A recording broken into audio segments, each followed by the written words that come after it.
Syederalen, video seorang kakek ngamen untuk sawer biduan membuat heboh.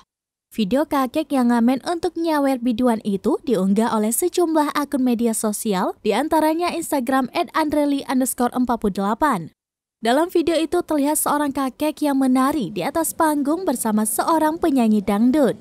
Sesekali kakek itu mengeluarkan duit lembaran Rp100.000 dari dalam tasnya untuk diberikan kepada biduan.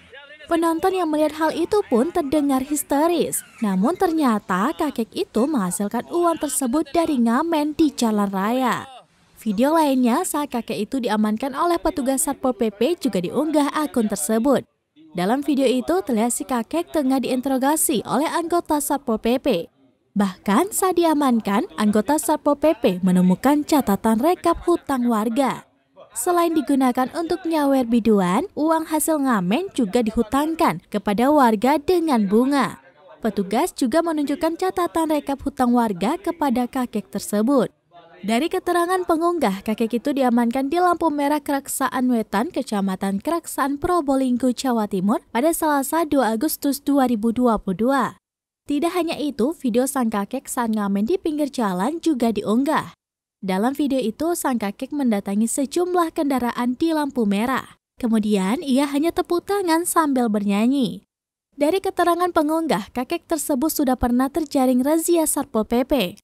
Pengunggah juga menuliskan jika kakek berusia 58 tahun itu berasal dari Desa Alas Tengah, Kecamatan Besuk, Kabupaten Probolinggo. Setiap harinya, si kakek mangkal di bawah lampu merah Keraksaan, Kabupaten Probolinggo. Hasil dari ngamen 1 jutanya berapa? Penghasilannya tiap hari dihutangkan sama warga dengan total 60 juta. Bukan bunga, Pak, pribadi. Mantap. Petugasnya kalah cuy. Rekapan barunya. Kalah coy, petugas coy. Rekapan baru. Itu rekapannya. Aduh, Pak. ngeri. Telur masin mentah. Ngeri.